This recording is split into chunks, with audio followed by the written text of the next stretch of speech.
The wind whipped hard across the pines of Big Bear's eastern ridge. Snow still blanketed the forest floor, melting just enough to leave behind a slush that clung to boots and tires. Travis Miller tightened his grip on the steering wheel of his rusty old pickup, his eyes narrowed behind dark sunglasses. Next to him, Rick Doyle stared out the passenger window, a grimace cut deep across his face. "Sure this is the right trail?" Rick muttered. "Yeah," Travis replied. "Saw smoke out this way yesterday. With the storm over, figured we check for downed trees or any campers stuck in the mess." In the bed of the truck, a drone case rattled. Corey Jensen was perched in the back seat, camera gear on his lap. "Could be wildlife. Bears sometimes leave campfire-like burns if they mess with propane tanks," Corey offered. Travis gave him a look. "You ever seen a bear light a fire, kid?" Before Corey could answer, Rick tapped the dash. "Hold up, what's that?" Something dark lay curled just ahead, half hidden by a ridge of snow. Travis stopped the truck. All three men got out. Snow muffled sound. The woods felt breathless. They approached carefully. "Dog," Corey said. "Looks like a shepherd. German, I think." It was. A large German shepherd lay collapsed on its side. Mud, snow, and blood stained its coat. Its breath was shallow, steam rising from its muzzle. But it wasn't dead. "Alive," Travis whispered, kneeling. "Barely." Rick squinted. "What's a purebred like this doing way out here? No collar." Travis reached forward. The dog snapped its teeth, a weak growl bubbling in its throat. Not aggressive, protective. "Whoa, whoa, boy," Travis murmured. "We're not gonna hurt you." But Rex didn't move. His body trembled, his front paw twitching involuntarily. And then Rick saw it. "Travis." "What?" "Look under him." A tiny hand. A human hand. Rick backed up, hand over his mouth. "What the hell?" Corey stepped closer, stunned. "Is that a kid?" The dog shifted, letting out a pained whine, as if it knew what they were seeing. Travis knelt again, this time slower, more careful. Gently he slid his hand under the dog's body, feeling for warmth. "There's someone under there," he confirmed. "Kid-sized, not moving." Panic spread between the three. "Help me," Travis said. "Corey, get the med kit. Rick, grab the blanket." They worked fast. Carefully, Travis slid the child from under Rex's body. A boy, maybe 5. Pale, lips blue, unconscious. The shepherd whimpered, tried to raise its head. Couldn't. But its eyes stayed locked on the boy. "I think he's been using his body heat to keep the kid alive," Travis said, stunned. "In this cold?" Corey opened the med kit. Rick ripped open the thermal blanket and wrapped the boy up. "No bruises on the head," Corey said, checking. "He's cold, really cold, but I think he's breathing." Travis knelt beside Rex. "You did good, buddy," he whispered. "You kept him alive." Rex blinked slowly, eyes glazed, but still filled with alertness. Then something else. Corey noticed it first. A faint scar on the dog's side. Then another, circular, almost like a brand. Travis leaned in. "This dog's been through training. Military. Look at this," he said, pointing to a faint tattoo behind the ear. Rick frowned. "You saying this is a service dog?" "Not just that," Travis replied. "A canine. Combat trained." Silence. Then, from behind them, a low thump. Corey turned sharply. "Did you hear that?" No answer. Another thump. They turned as one. From the ridge beyond the trees, something shifted. A figure. "Hey!" Rick shouted, but it vanished. Travis stood quickly. "We're not alone." "Who the hell would abandon a kid and a war dog in the middle of nowhere?" Rick asked. Travis didn't answer, because in that moment, Rex tried to stand. His legs gave out. He collapsed again, but his gaze was locked on the trees, warning them. Corey crouched, hand trembling. He reached under the dog's neck, feeling for a collar. Instead, he found something metallic. "A tracker," he breathed. They all stared. Rex had been tracked. Someone was looking for him, and possibly for the child. The boy stirred then, a faint murmur escaping his lips. "Mom." "Fire." Then he went still. Rick swore under his breath. "This isn't an accident. This is something else." Travis stood.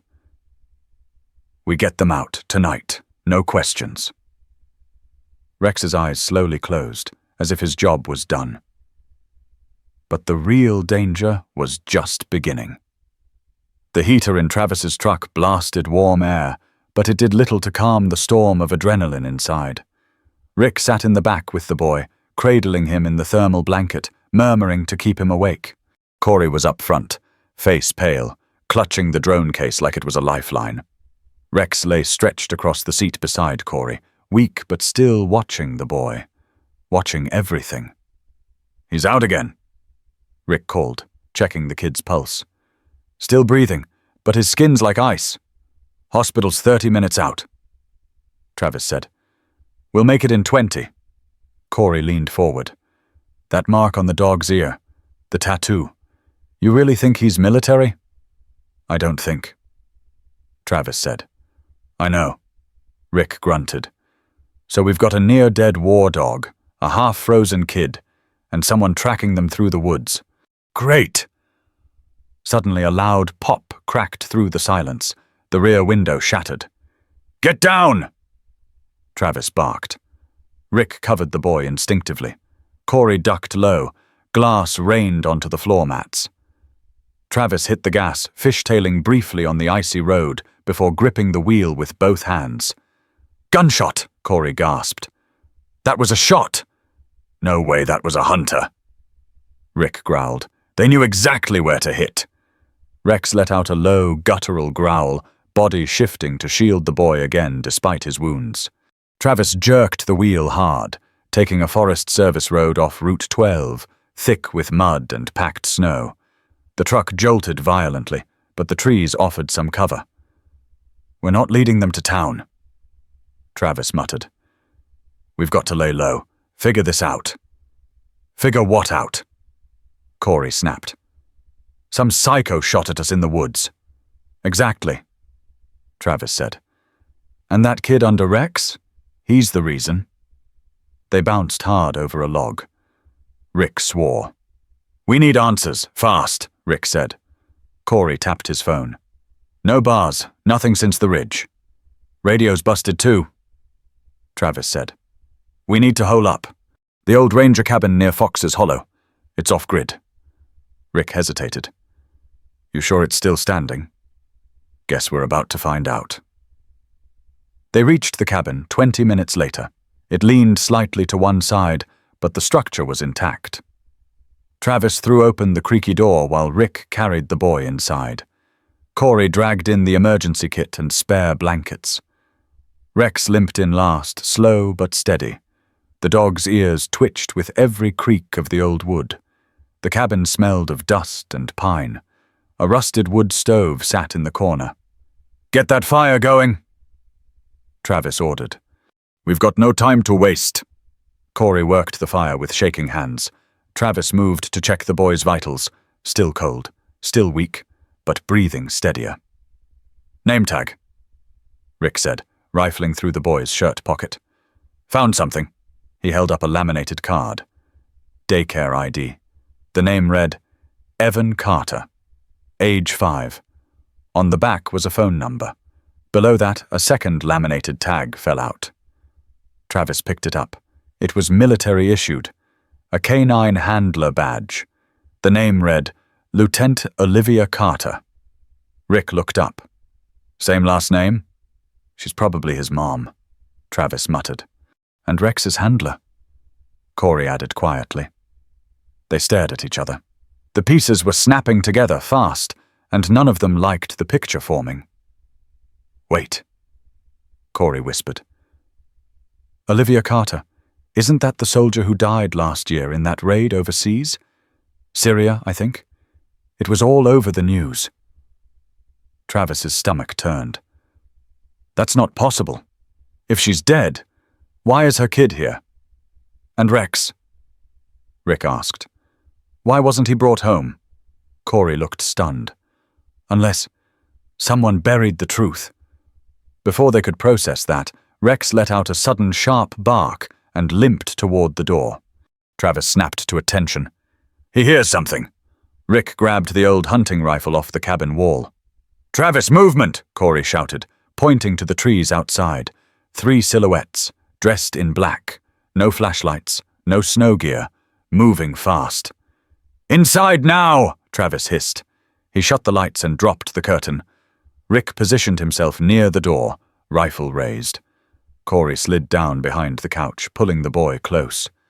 Rex stood in front of the child again, growling. Deep, loud, warning. They waited. No one spoke, just the crackle of the fire, the hum of panic. Then bang! The back window blew out. Glass exploded across the floor. They're surrounding us! Rick shouted, firing once toward the trees. Travis pulled Corey and the boy into the back room. Get down low. Stay with Rex, he ordered. Who are they? Corey whispered. I don't know, Travis answered, voice taut. But they want the boy. Rex paced, snarling now, ready to fight, blood still on his coat, but unbroken. Another shot hit the cabin door. Wood splintered. Travis, we need a plan, Rick growled. We're not giving them anything, Travis said, especially not that kid. Then, as if on cue, the boy stirred. Mom, help, he whispered. Travis froze. The boy's eyes opened, wide, aware, and terrified. She told me to run, Evan said. Before the fire, she said they were coming. Who, Evan? Travis asked gently. Who was coming? The boy looked straight at him. The men with the black dogs. The cabin walls trembled with another impact. A third window blew out. This time, no warning. Just shattered glass and cold wind. Back! Everyone back! Travis yelled, dragging the boy toward the hearth. Rex moved in an instant. He positioned himself between the shattered window and Evan, his hackles raised. Snarling, low and deep. It was no longer a growl. It was a promise. Did you see them? Rick hissed, crouching near the front door, rifle raised. Corey peeked through a crack in the boards. 2. No, 3. They're not rushing. They're circling. Professionals, Travis muttered. Too clean. Too patient. Corey's face went pale. This is a retrieval team, Rick cursed under his breath. Which means this kid, he isn't just lost. Evan shivered, clutching Rex's fur. The black dogs, he said again. They wore masks. They came to the base at night. Took Mom. Travis froze. Base? What base, Evan? The boy looked at him.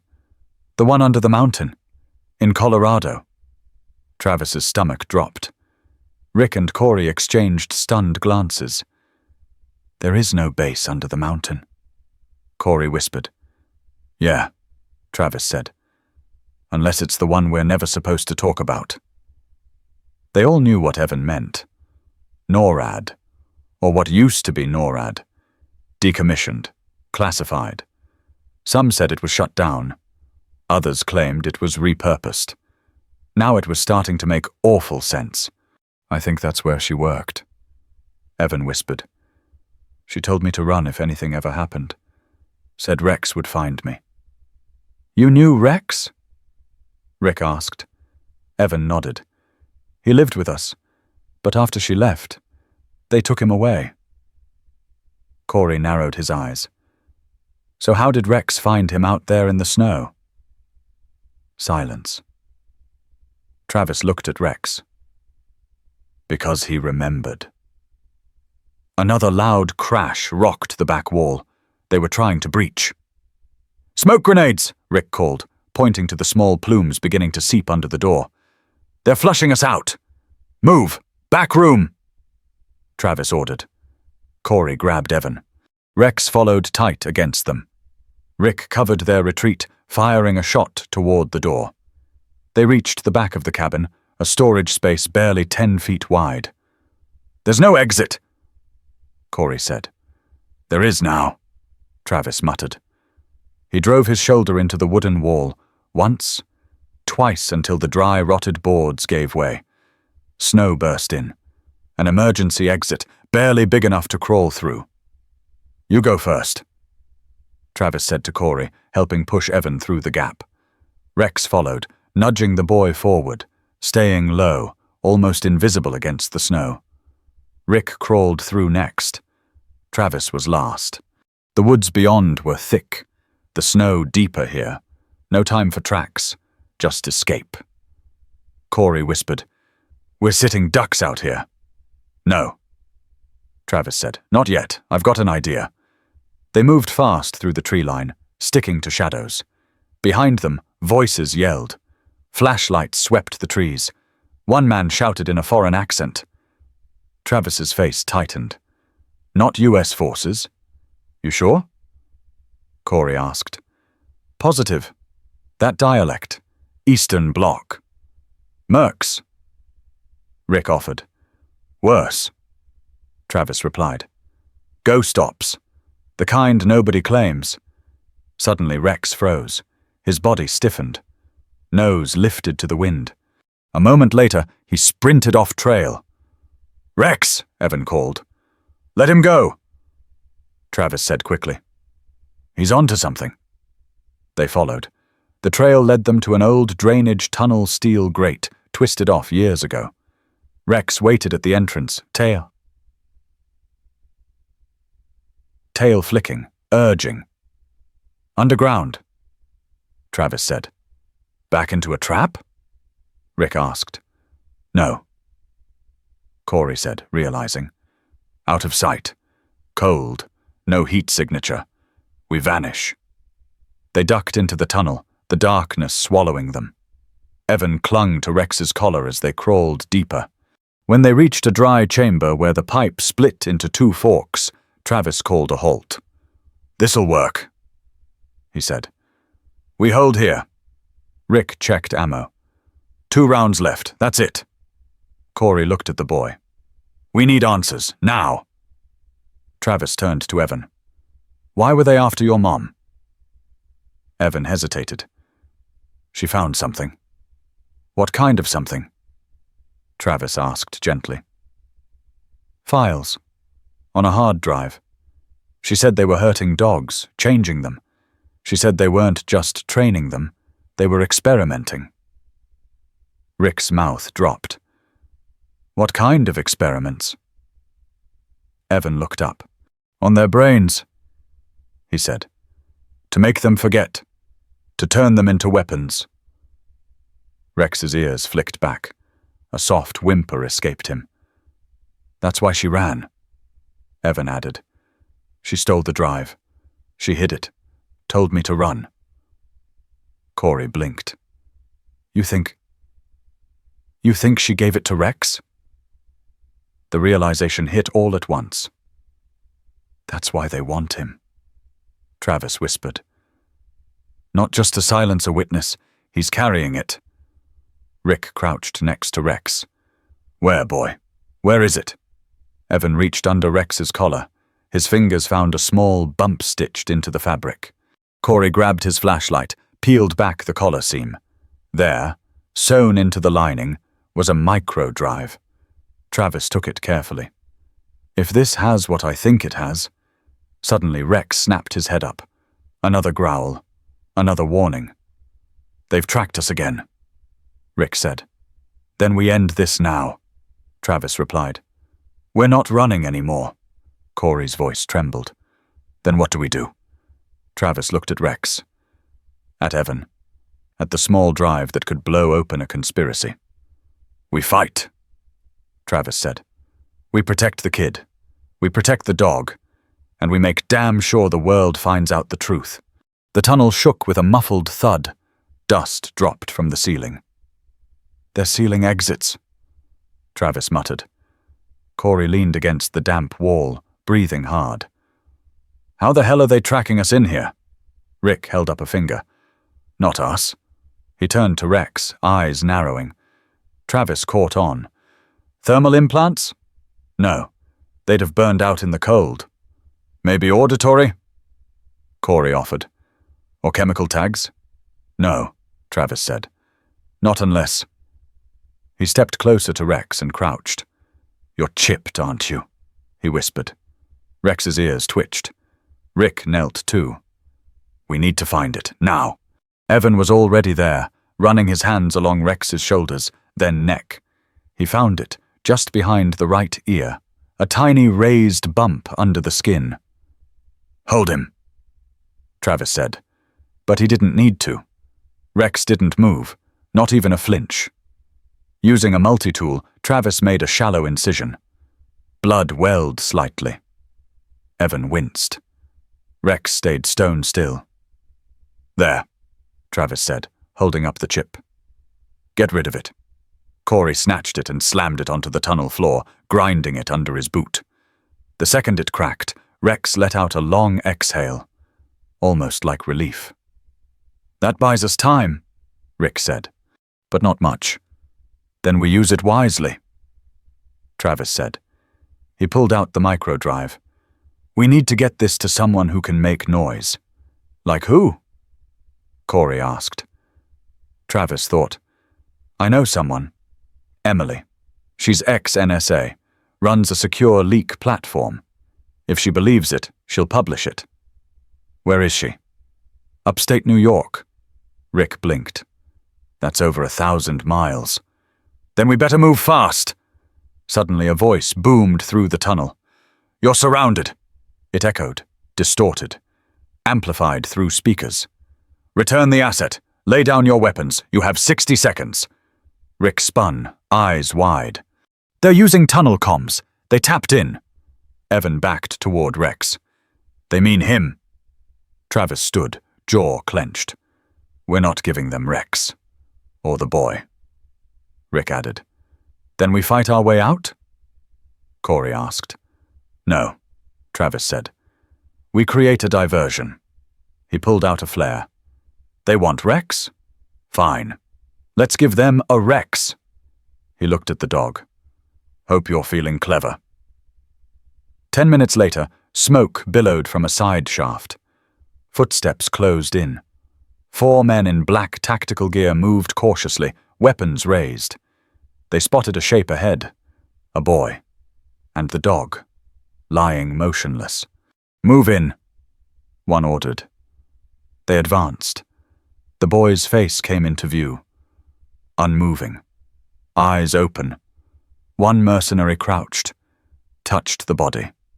His head jerked up. Wait! Boom! A trip charge detonated under the snow-packed tunnel floor. The flare cooked off, igniting a concussive blast. The bodies flew back into the walls. In the chaos, Travis, Corey, Rick, Evan, and the real Rex emerged from a different shaft, moving fast through a service grate leading into the forest beyond. You really used a dummy? Corey asked, panting. Travis smirked. Stuffed the vest with heating packs and dressed a CPR dummy in Evan's jacket. Rex even licked the face for added realism.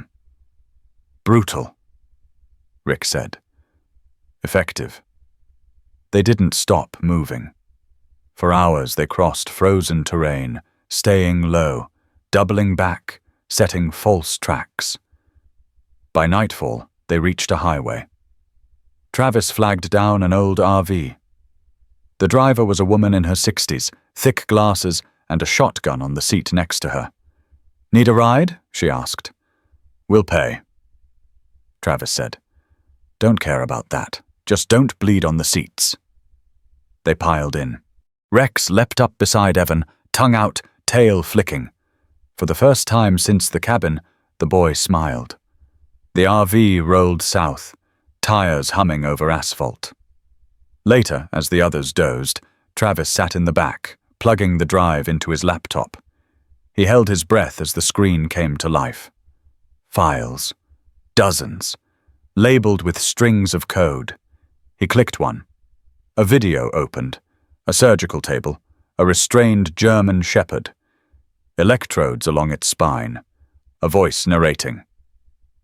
Subject 42. Memory suppression protocol. Phase 3. Neural firewall tested via pain response threshold. Travis clicked another. A document marked Phantom K9 Initiative Internal Report. He read. His fists clenched tighter with each line. Subjects exposed to compound C14 exhibit increased aggression, decreased fear response, memory compartmentalization successful in 7 of 10 cases, only failure rate emotional imprinting, cannot remove prior bonds. Travis looked at Rex. "That's why you found him," he whispered. "You remembered." Rex looked up, met his eyes. A long, silent beat passed. Travis shut the laptop. "They tried to break you," he said. "But you held on." He looked at the stars outside the RV window. "We'll make them pay for that, boy. I swear it." The RV pulled off the main road into an abandoned campground. Snow crunched under the tires. The trees stood like sentinels, silent and watchful. Travis turned to the others. "We'll rest here. 4 hours. No fires, no lights." Rick nodded. "I'll take first watch." Corey helped Evan down. The boy was shivering, but his eyes never left Rex, who padded beside him like a silent guardian. They slipped into the cabin.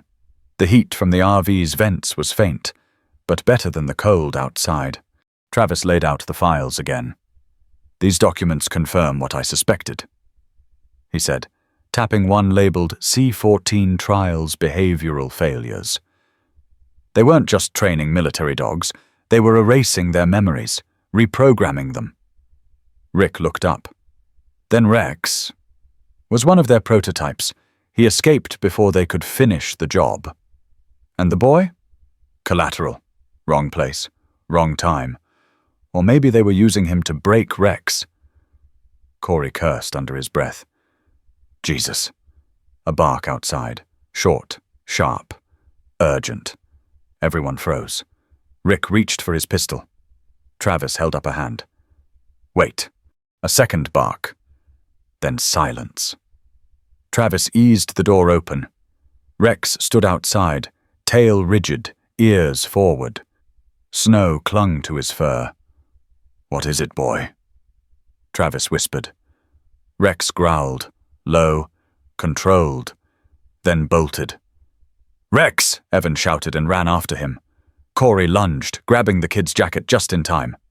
"Stay here!" But Travis was already moving. He followed Rex down a narrow path into the woods, boots crunching against snow and brush. They reached a clearing.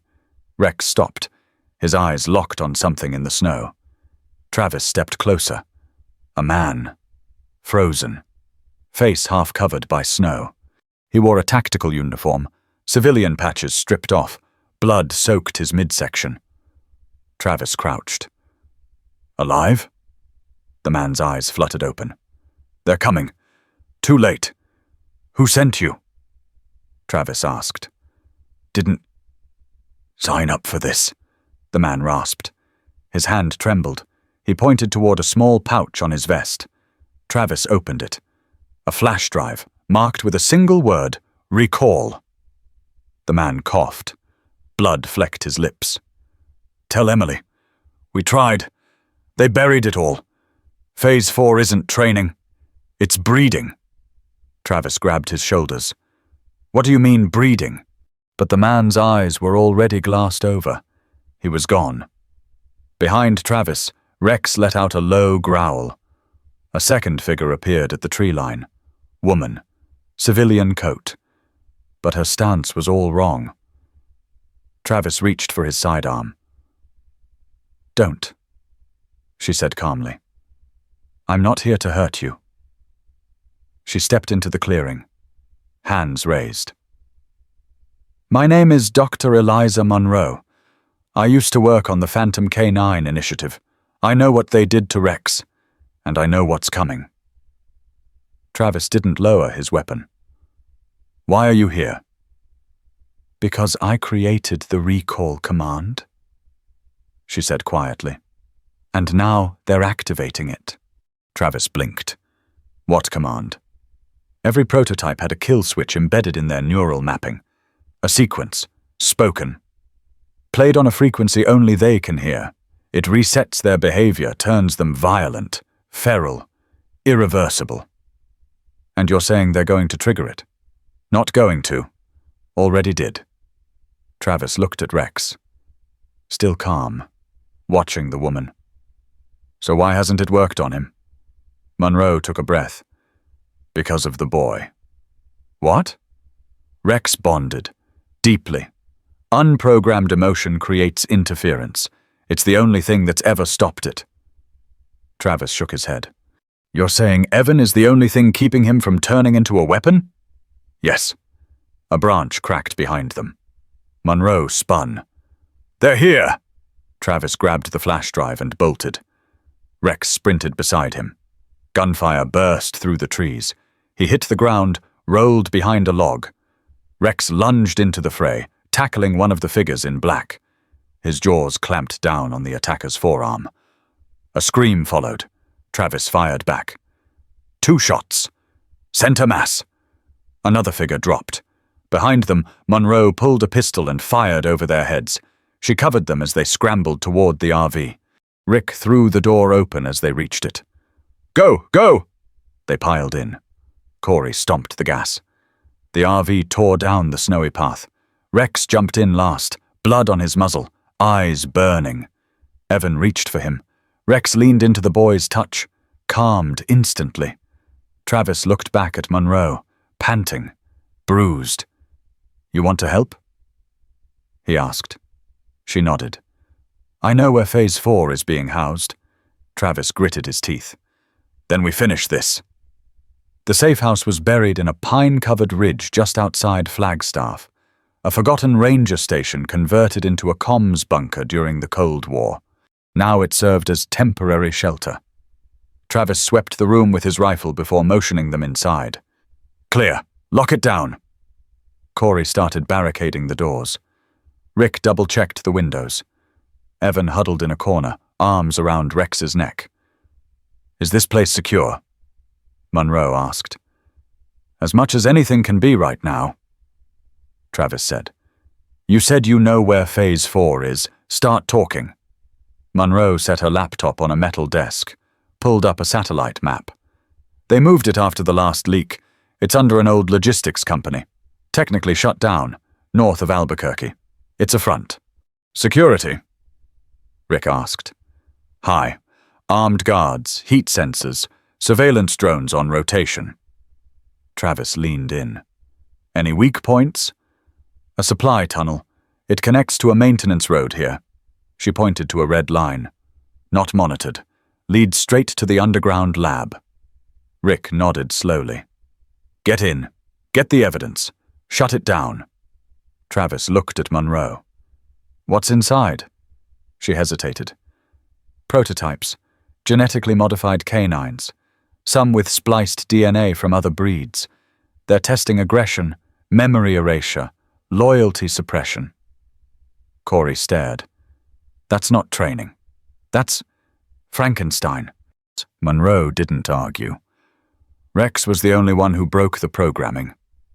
Evan spoke up, voice small. Because he remembered me. Everyone turned. His eyes were wet, but his chin was set. I used to visit the base. My uncle worked there. They let me feed Rex. He always came when I whistled, even after they moved him. You're saying the bond predates the programming? Monroe said.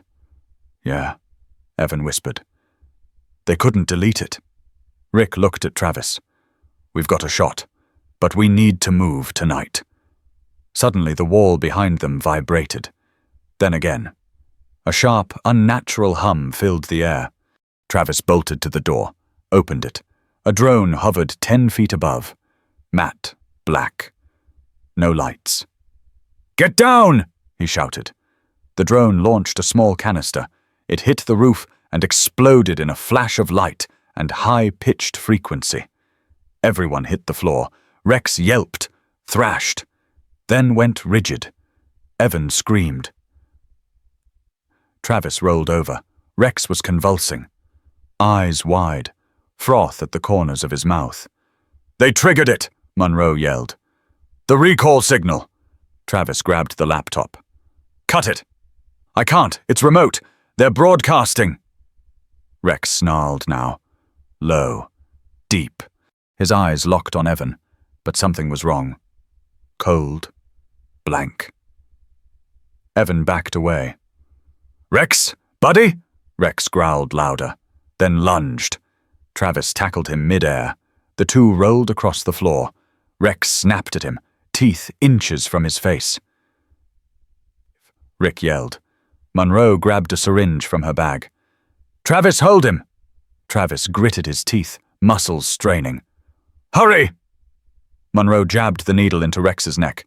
The dog thrashed, then slowed, limbs twitching, eyes fluttering. And then he stilled. Panting, Travis rolled off him. He's still alive, Monroe said, checking his pulse. But his brain, whatever they triggered, it's eating away at him. Travis stood, pacing. Then we don't wait for sunrise.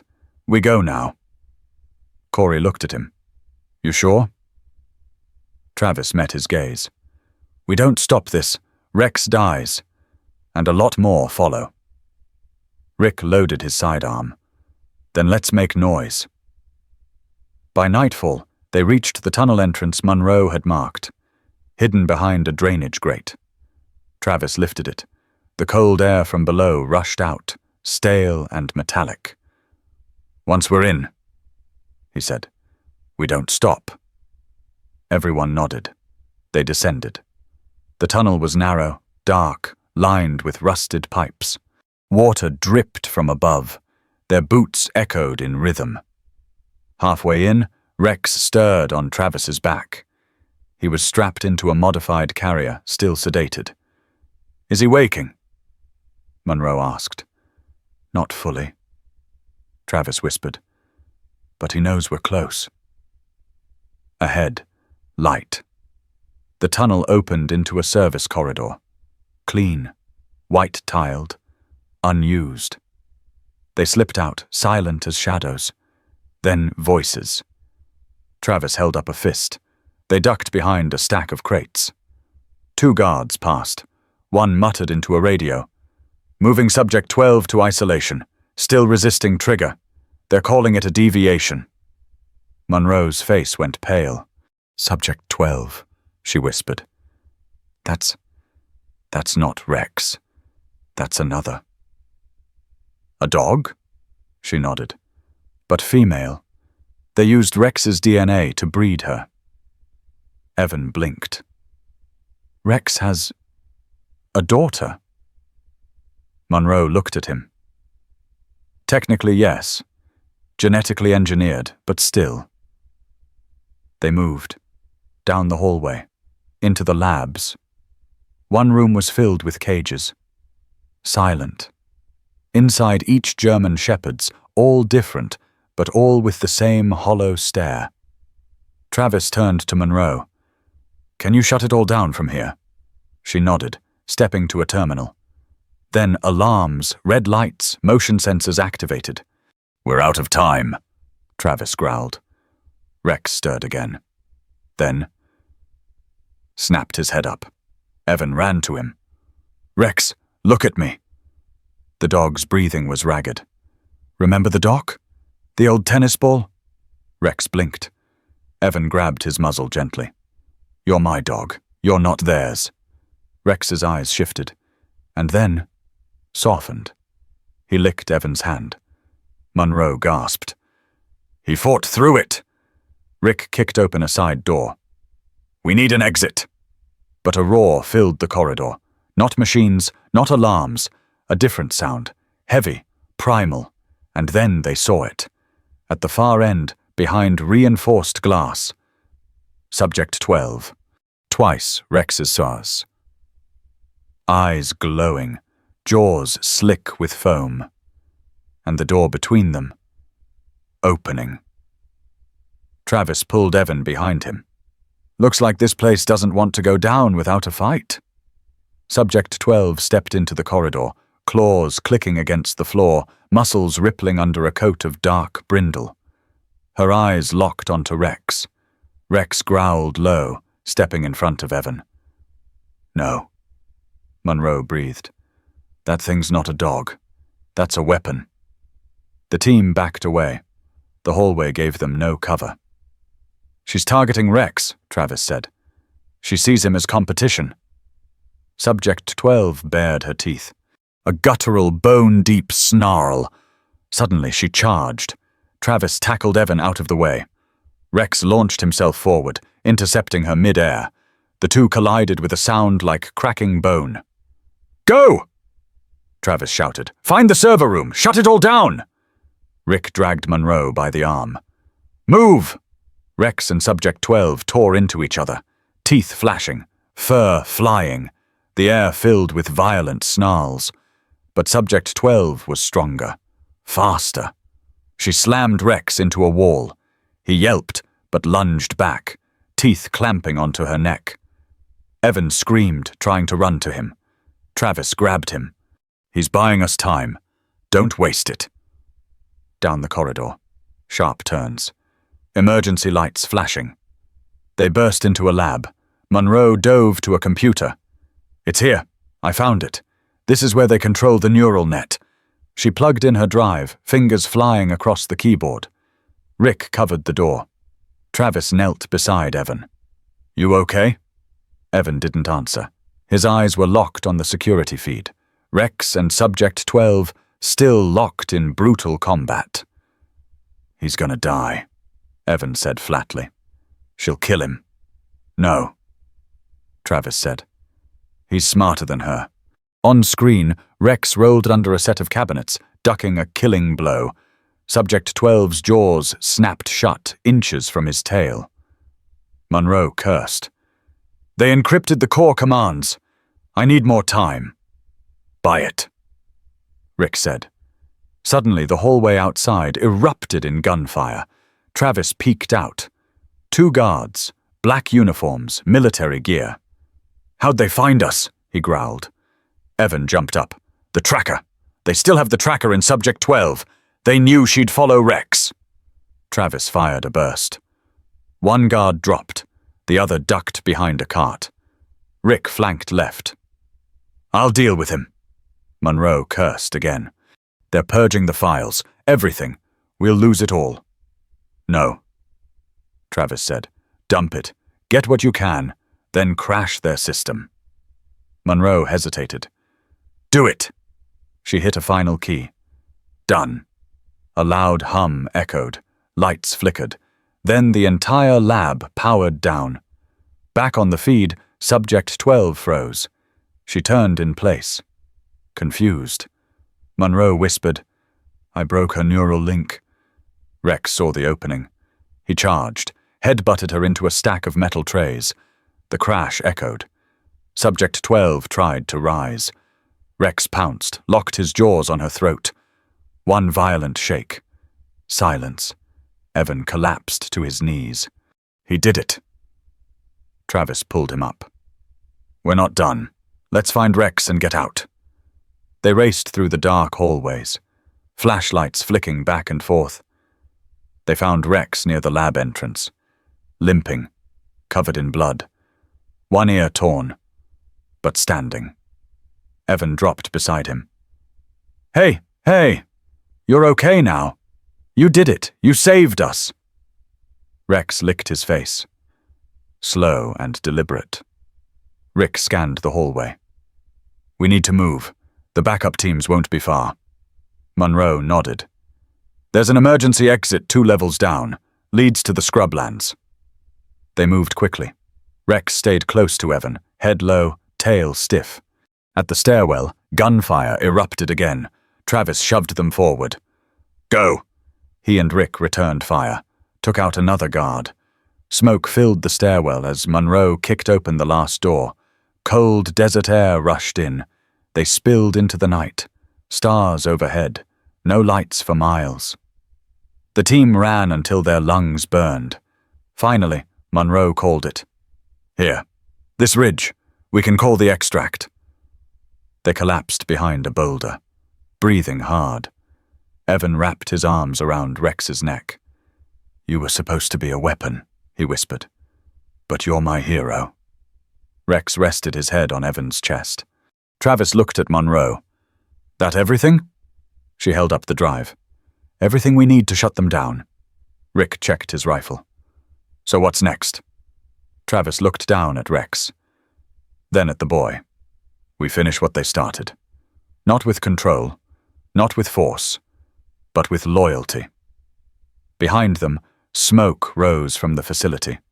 Sirens wailed in the distance. But they were gone. And the war had just begun. The safe house was hidden deep in the Nevada foothills, an old ranger cabin stripped of any traceable tech. No power lines, no satellite feeds, just pine trees and silence. Evan paced the room while Monroe and Travis sorted through the files Monroe had salvaged from the server. Rex rested near the fireplace, ribs rising slow, steady, eyes watching every move. He hasn't eaten since the fight, Evan said, kneeling beside Rex. He's in pain. He's holding, Travis said. Barely. Rick emerged from the back room. The sanctuary agreed to shelter Rex under a different ID, but we still have to clear the route. No one's moving until we go through this. Monroe waved a hard drive. I dumped the core data from the lab. There's more than just neural codes and black site records. She clicked open a folder. A list of names popped up. Travis stiffened. Those are congressional IDs. Look closer, Monroe said. Every name links to a payment log, offshore accounts, wire transfers. Rick leaned in. They were funding Project Echo. Worse, Monroe said.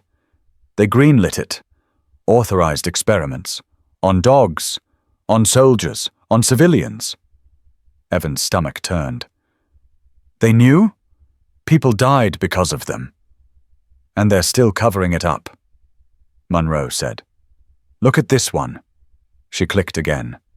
A security video. It showed Rex. Muzzled, chained, being shocked, over and over. Evan looked away. Turn it off. Wait, Travis said. Back it up. That face pause. There. On screen, a man leaned into frame. Graying hair. Expensive suit, his badge visible for a brief second. Is that Senator Whitaker? Monroe said. Chairman of the Homeland Oversight Committee. Rick swore under his breath. He gave the speech last year about animal rights. Travis stood. We release this, now. No, Monroe said. Not yet. If we drop it raw, they'll spin it. Say it's fake AI, deep fake smear. We need evidence, names, testimony. Evan stared out the window. Then we make them listen. Suddenly Rex lifted his head, a low growl in his throat. Travis noticed. What's he sensing?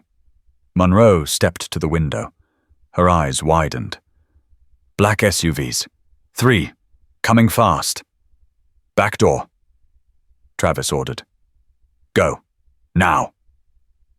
They scrambled. Monroe stuffed the drive into her bag. Rick grabbed his rifle. Evan helped Rex to his feet. The dog limped but moved, ears perked, body tensed.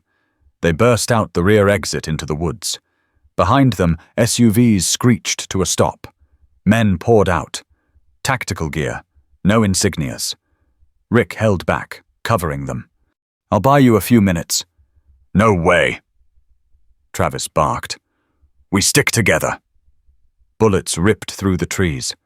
They ran, dodging trunks, sliding through brush. A bullet clipped Monroe's arm. She stumbled. "Keep moving." She gasped. "Don't stop." They reached a narrow gully. Travis jumped down, pulling Evan with him. "Rex, come!" The dog hesitated, looked back toward the shooters. "Rex!" Evan screamed. Rex turned and ran toward them. A bullet grazed his flank. He yelped but didn't slow.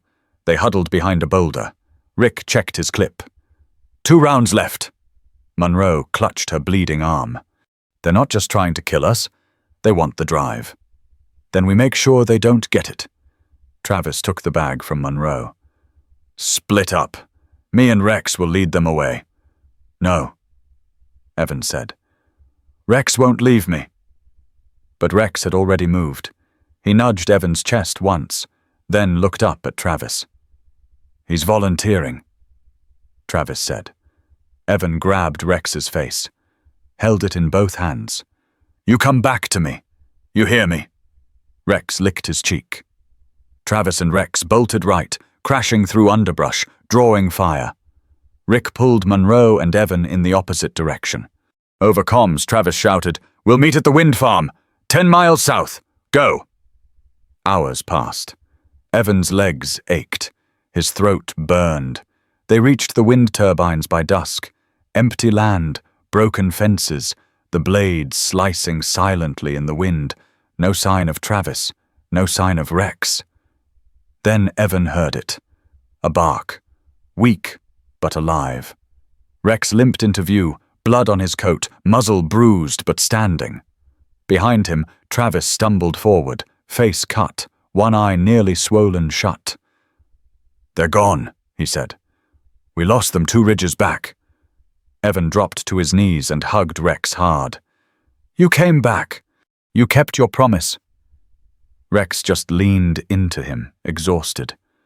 Rick looked at Monroe. "We drop this tomorrow." "No," Monroe said. "Tonight." She opened her laptop, pulled the files, loaded them onto the encrypted network. The upload bar crawled forward. Evan looked at Rex, who rested his head on Evan's lap, eyes finally closing. "This isn't just about exposing them," Evan said. "It's about making sure no one ever does this again." The bar hit 100%. The truth was out, and the war had officially begun. The video exploded online. Within hours, every major news outlet picked it up. Footage of Rex chained, tortured, forced through experimental procedures. Security camera clips showing politicians walking through black site corridors. Documents proving illegal funding trails. And one face kept showing up. Senator Whitaker. "The fallout has started," Monroe said, scrolling through headlines on her cracked tablet. "He's denying everything." "Of course he is," Travis muttered. "But it won't stick." They were holed up in a motel outside Denver, a dive with flickering lights and peeling walls. Safe for the moment. Rick stood watch at the window. "No movement yet, but they'll come." Evan sat beside Rex on the floor. The dog's wounds had scabbed over. He was healing, slowly, still stiff, but alert, present. "He's different now," Evan said. "Like he knows something changed." "He does," Monroe said. "He feels it. He started this war." A knock at the door. 3 short, 1 long. The agreed signal. Travis opened it, gun at his side.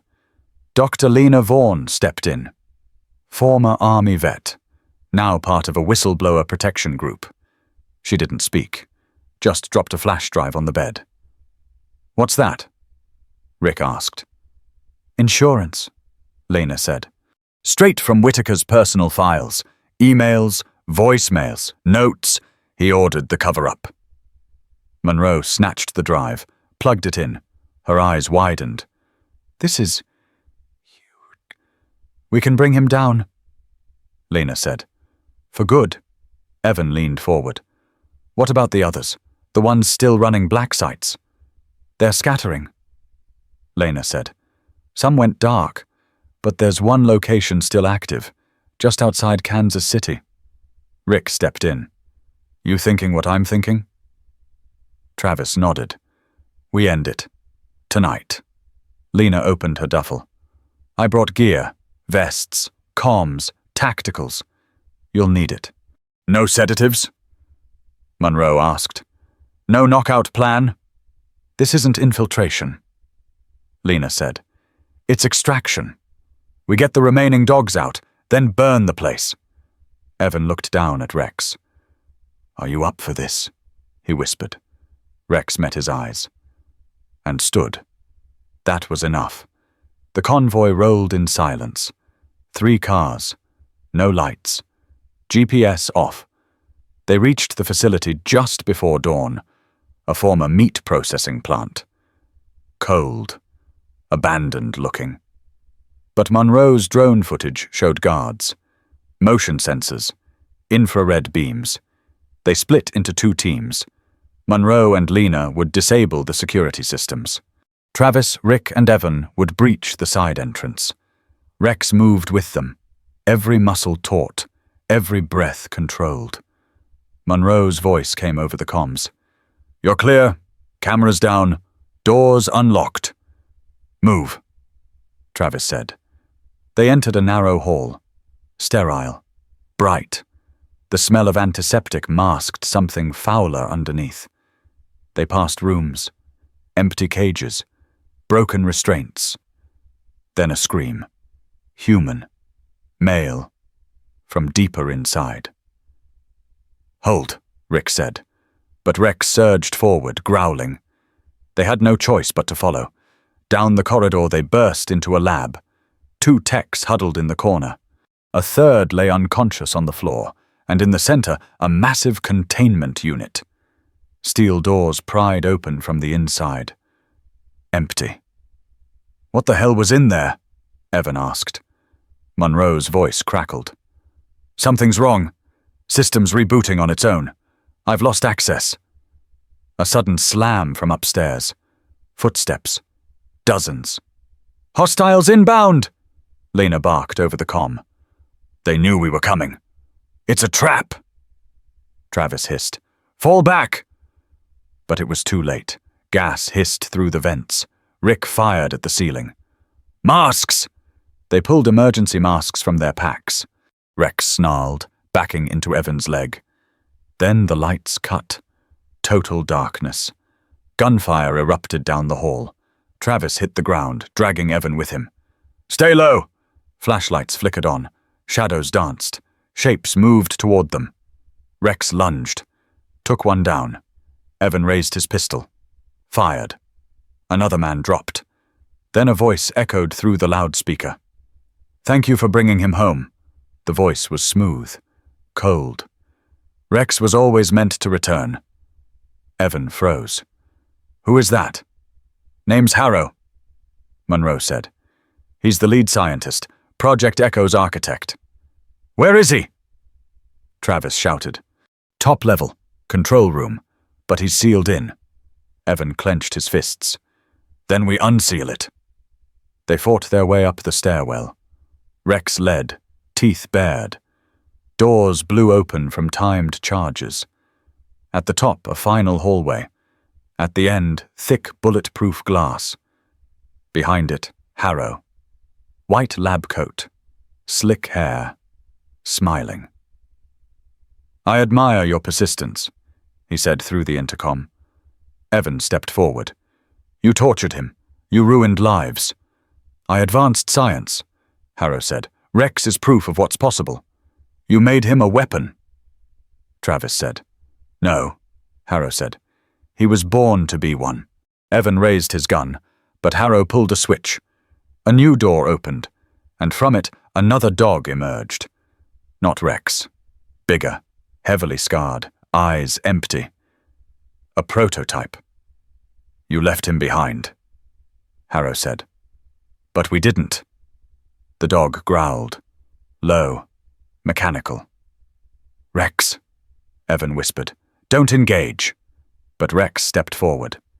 The two German shepherds circled, snarling. And then impact, fur, blood, teeth. The lab erupted in chaos. To be continued. The fight between Rex and the prototype was brutal.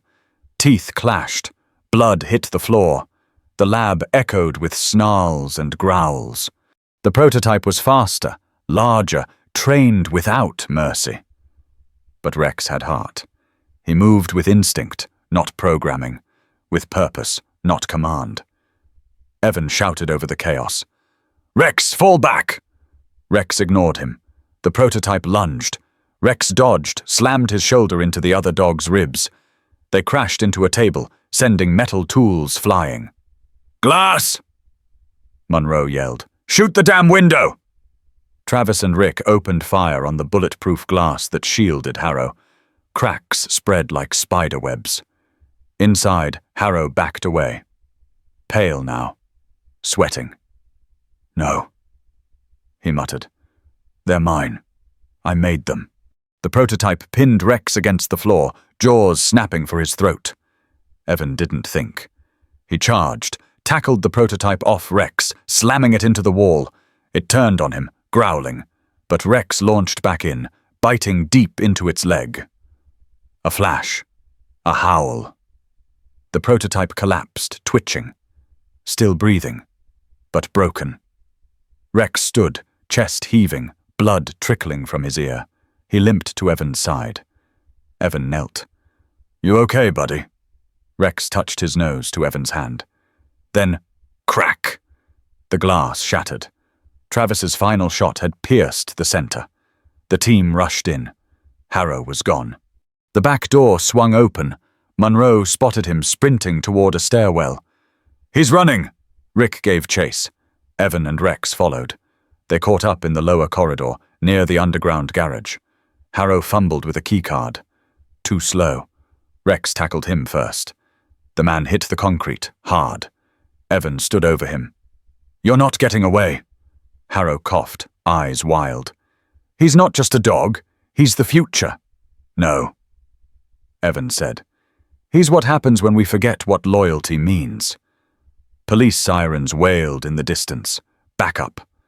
Monroe's upload had triggered nationwide alerts. Federal agents. Animal rescue. Media. The compound was exposed. They walked Harrow out in cuffs. Rex stayed by Evan's side the entire time. 2 weeks later, a ceremony. Small, quiet, but important. Held on the lawn of the National Canine Service Foundation. Reporters lined the fence. Civilians watched from behind barriers. Rex stood beside Evan in full canine vest. Bandaged but proud. The director stepped up to the mic. Today we honor not just a hero, but a symbol of everything good left in this world. He turned to Rex. Without his actions, dozens of dogs would still be suffering. Without his loyalty, lives would have been lost. He didn't just survive, he saved. Applause, flashes. Rex barked once, strong, commanding. The people laughed. Some cried. Evan crouched beside him, whispering, You earned it, buddy. They turned as a small group of children approached. One girl reached out. Rex lowered his head. Let her touch him. He's soft, she whispered, and brave.